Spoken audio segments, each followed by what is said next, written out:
you.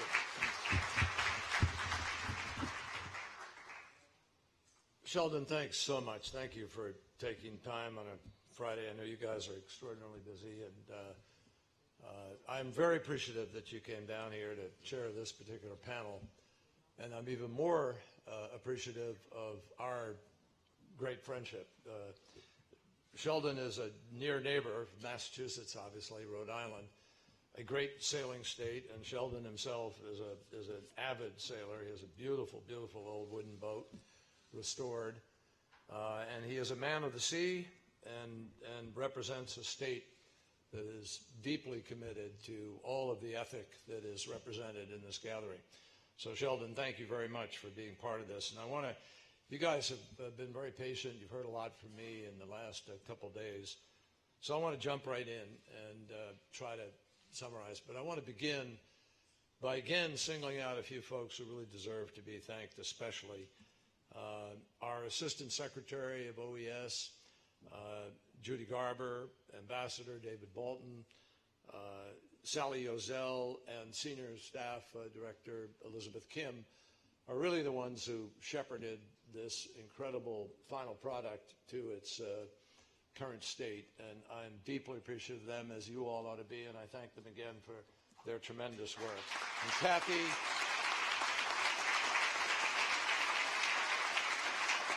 and the whole effort was organized by the Undersecretary of State, Kathy Novelli, who opened this all up. And Kathy, thank you so much.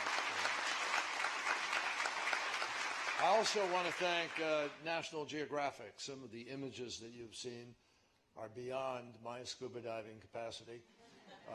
They were beautiful, moving, and then that is a very important part of conveying to people what this is all about. So we thank National Geographic for their tremendous contribution to this. And I also thank you. And I want to thank the folks who really executed this, set up the screen, put the rooms together, conceptualized where we move and how and when. Our professionals are doing that, and I want to thank Hargrove Productions and J Street Production, both of whom collaborated to do this, and we thank them for their skill and their creativity.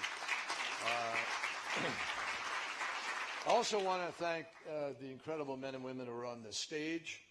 I've already mentioned my friend and former colleague Sheldon, who is, by the way, one of the tireless advocates, as you can imagine, for all environmental issues on Capitol Hill. We have a new name for the ministers who have gathered here, Ocean Champions. But actually, as I was sitting here thinking about it, you're all ocean champions, because you're also hard asses sitting here for the last 2 days.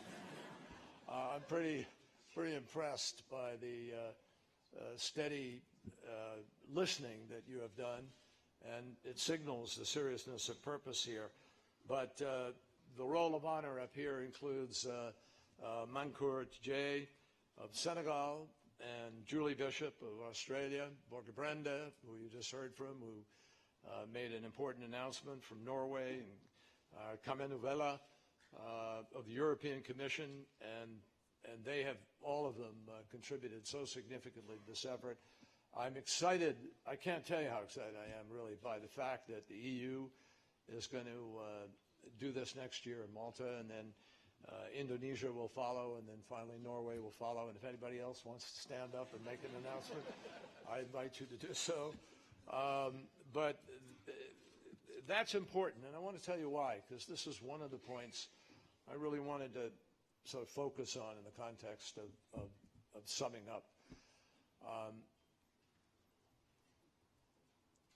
We can come here and we can meet, and we can be moved by the images and moved by the speeches and touched by the announcements, and we are.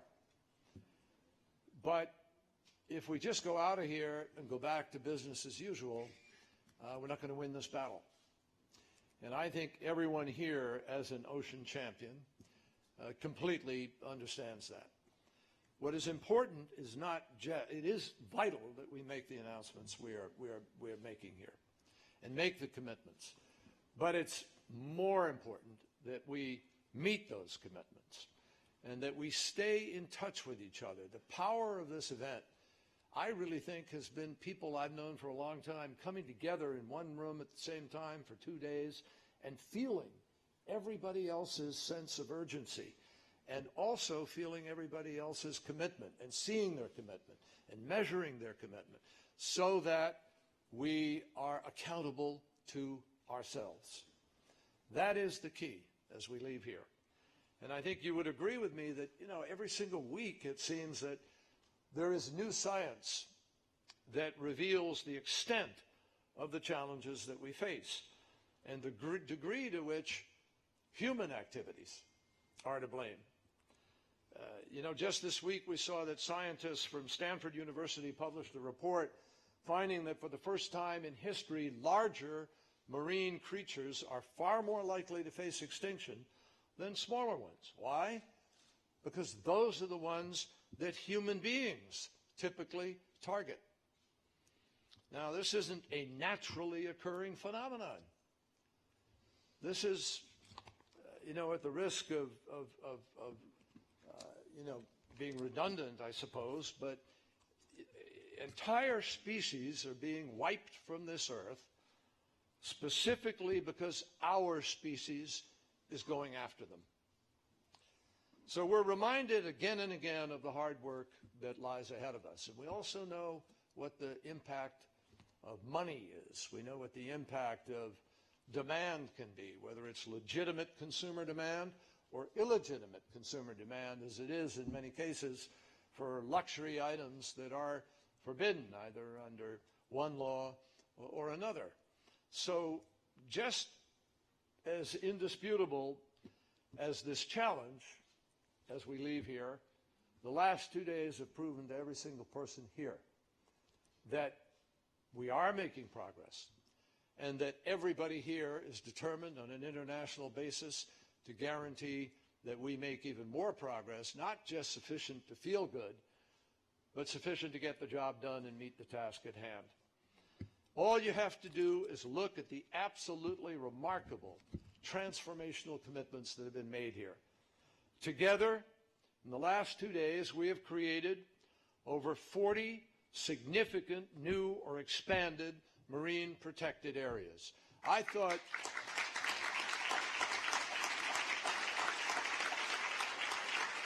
I knew as we came in here, and I think I predicted it in the beginning in my opening comments, there were going to be about 12 or so. Over 40. The first two ever in the Atlantic Ocean with the sister MPAs that the United States and Canada have announced. In total, the steps taken this year, just this year, will protect nearly 4 million square kilometers of ocean water. That is more than we did at either of the last two, and we are hopeful, not the combined of the last two, but at either. And we are hopeful that that number is going to grow as the Convention on the Conservation of Antarctic Marine Living Resources convenes next week to consider an MPA in the Ross Sea. And I will tell you that I have had conversations about that with President Putin, with Minister Lavrov, and they told me that they were engaged in interagency assessment last week. I don't know what the results of that assessment will be, but we obviously all remain hopeful that Russia will step up and join us in this endeavor. In the last 2 days,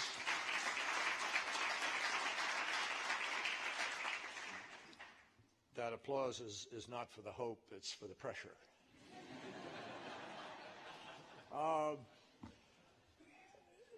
It is really significant that that just focused on marine pollution, more than $1 billion has been committed to be put forward here, and 5 countries announced nationwide plastic bag bans. Several new announcements were made about new projects that are going to help us to better understand the impacts of climate change on our ocean and make sure that we understand all the options to be able to adapt to them. For example, my government announced the development of 2 cutting-edge satellites that we're going to send into space in order to help us understand better what is happening in the ocean, in addition to the $38 million that we committed to the Pacific Island nations whose very existence is at stake due to rising seas, threatened fisheries, and the other impacts of climate change. People in many parts of the world don't realize that whole nation states, island states, are under siege. Their existence is threatened, the very existence, now, not in the future by rising seas, but today. And we also made it clear that as a global community, we're not going to sit back and watch as our oceans are pillaged by illegal, unreported, and unregulated fishing. And let me note that this is something the United States intelligence community is becoming increasingly concerned about and focused on and engaged in. This year we launched the Safe Ocean Network in order to undertake a number of initiatives to detect IUU fishing, enforce international laws, and empower us to be able to prosecute those who violate them. And over the course of this conference, we announced the first wave, and I am convinced it is only the first wave, to be continued over the course of these next years, of some 40 projects announced here that will be part of the Safe Ocean Network, as well as the announcement of the initial partners for the program. That also comprises 27 governments, including the EU, nearly 20 NGOs and IGOs. And the United States also announced some $65 million over the next 5 years for specific Safe Ocean Network projects in order to guarantee that we kickstart it and get into high gear as fast as we can. And I want to underscore again, it's not that just the dollars being brought to this table. It's brand new technologies, and I'm sure all of you got a chance to see some of them out there.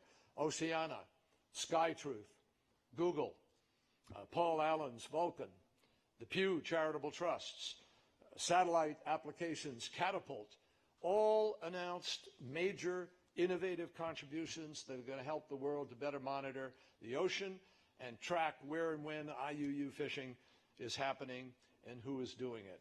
And I think I mentioned this in my opening comments, but I was really seized by this when I was a senator and I saw the images of drift net fishing. And unfortunately, we succeeded in banning it at the UN, but there are still rogue, I hate to say it, but rogue state-supported efforts and even ignored efforts, and pirate fishermen who still drift net.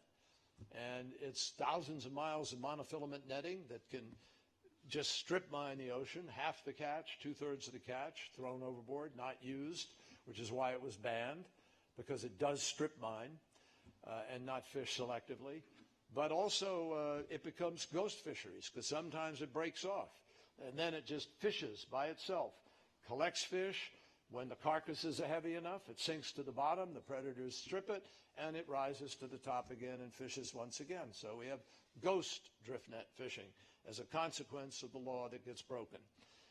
I want to underscore that this entire effort to address the threats that face our ocean, it's not just about governments stepping up. It's about everyone stepping up. We had a concurrent event taking place over at Georgetown University today and yesterday.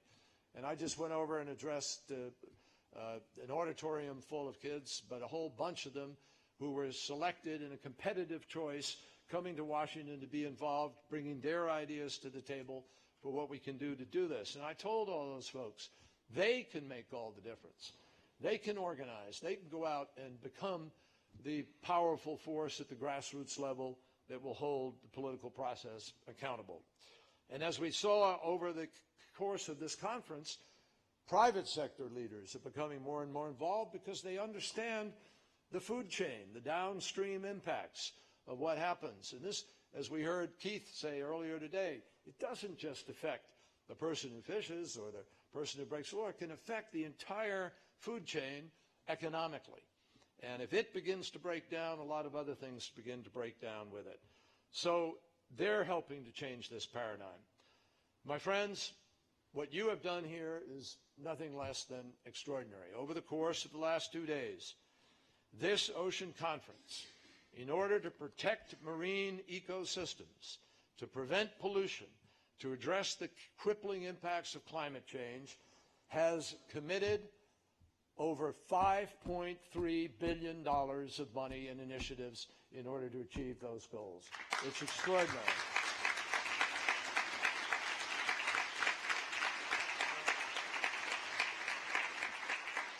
That exceeds the amount that was committed by the last two conferences put together, and more than $1 billion alone was announced in just one panel this morning, including the Packard Foundation, the Gordon and Betty Moore Foundation, the Walton Family Foundation, the Oak Foundation, and the Waite Foundation. I think everybody ought to say a special thank you to the example that they set.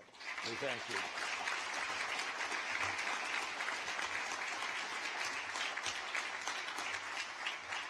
So now, with the EU's commitment to host the conference next year, with Susi Pujistudi's commitment for Indonesia that they will host 2018, with Borge Brenda's announcement that they will hold 2019, we're all on the hot seat for accountability going forward. And we are deeply appreciative to each and every one of those countries for taking on this responsibility. I can commit to you that the United States will continue. I am confident to be deeply engaged in this. I won't be secretary, but I'll be a private citizen. I guarantee you I will remain committed to this task, and we will be continuing this endeavor. And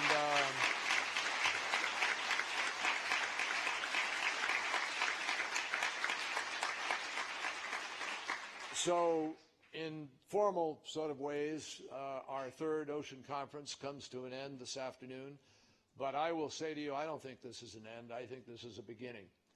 And I think we are going to, all of us, share a new voyage of environmental stewardship, environmental leadership. And we are going to be informed by unassailable science. We're going to be driven by an awakened and global constituency. We're going to be motivated by the fact that when the very health of our planet is at stake, delay, denial, and neglect have no place on the agenda. So after many decades of environmental advocacy, I can tell you I've never been as enthusiastic about our capacity to be able to get this job done. And with that conviction, I will now announce that the third Our Ocean Conference is formally come to a close. Thank you for being part of it. Thank you.